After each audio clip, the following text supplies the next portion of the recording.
ನಮ್ಮ ಕರ್ನಾಟಕದ ಹಲವು ಭಾಗಗಳಲ್ಲಿ ರಾಗಿ ದೈನಂದಿನ ಬಳಕೆಯ ಪ್ರಮುಖ ಆಹಾರ ಪದಾರ್ಥ. ರಾಗಿ ಮುದ್ದೆ, ರಾಗಿ ದೋಸೆ, ರಾಗಿ ಅಂಬಿಲಿ, ರಾಗಿ ಗಂಜಿ, ರಾಗಿ ಹಾಲು. ನಾಲಿಗೆ ರುಚಿಗೆ ರಾಗಿ ಒದಗಿಸೋ ಆಯ್ಕೆಗಳು ಹಲವಾರು. ಆದ್ರೆ ತುಂಬಾ ಆರೋಗ್ಯಕರ ಅಂತ ಕರೆಯಲ್ಪಡೋ ರಾಗಿಯಲ್ಲಿರೋ ಗುಣಗಳಾದ್ರೂ ಏನು? ಬನ್ನಿ ನೋಡೋಣ. ಸ್ಥೂಲಕಾಯದವರು ಮತ್ತು ಮಧುಮೇಹ ರೋಗಿಗಳು ರಾಗಿಯನ್ನು ಉಪಯೋಗಿಸೋದ್ರಿಂದ ಹೆಚ್ಚು ಆರೋಗ್ಯ ದೊರೆಯುತ್ತೆ. ರಾಗಿಯನ್ನು ನೆನೆಸಿ ಚೆನ್ನಾಗಿ ರುಬ್ಬಿ ಹಾಲು ತೆಗೆದು ಫಿಲ್ಟರ್ ಮಾಡಿ ಅದನ್ನ ಒಲೆಯ ಮೇಲಿಟ್ಟು ಕಾಯಿಸಿ ಅದಕ್ಕೆ ತುಪ್ಪ, ಲವಂಗ, ದಾಲ್ಚೀನಿ, ಏಲಕ್ಕಿ ಪುಡಿ ಹಾಗೂ ಸಕ್ಕರೆ ಹಾಕಿ ಕಲಸಿ ಅದನ್ನು ಸೇವಿಸಿದ್ರೆ ದೇಹಕ್ಕೆ ಬೇಕಾದ ಕಬ್ಬಿಣದ ಅಂಶ ದೊರೆಯುತ್ತೆ.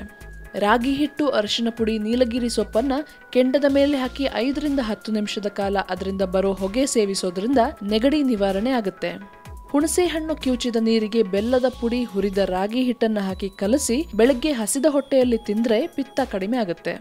ರಾಗಿಯನ್ನ ನೆನೆಸಿ ಹಾಕಿ ಅದು ಒದ್ದೆಯಾಗಿರುವಾಗಲೇ ಸ್ವಲ್ಪ ಸ್ವಲ್ಪ ಬಾಣಲೆಯಲ್ಲಿ ಹಾಕಿ ಹುರಿದ್ರೆ ರಾಗಿ ಅರಳುತ್ತೆ. ಆ ಅರಳನ್ನ ಬಿಸಿ ಮಾಡಿಕೊಂಡು ಅದಕ್ಕೆ ತೆಂಗಿನಕಾಯಿ, ಬೆಲ್ಲ ಹಾಕೊಂಡು ತಿಂದ್ರೆ ಪಿತ್ತ ನಿವಾರಣೆ ಆಗುತ್ತೆ ಮತ್ತೆ ದೇಹ ತಂಪಾಗಿರುತ್ತೆ. ನಿಮ್ಗೆ ಇವತ್ತಿನ ಈ ಟಿಪ್ಸ್ ಇಷ್ಟ ಆಗಿದ್ರೆ ಲೈಕ್ ಮಾಡಿ, ಕಮೆಂಟ್ ಮಾಡಿ, ಶೇರ್ ಮಾಡಿ. ಹಾಗೆ ಆರೋಗ್ಯದ ಬಗೆಗಿನ ಇನ್ನಷ್ಟು ಟಿಪ್ಸ್ಗಾಗಿ ನಮ್ಮನೆ ಡಾಕ್ಟರ್ಗೆ ಸಬ್ಸ್ಕ್ರೈಬ್ ಮಾಡಿ.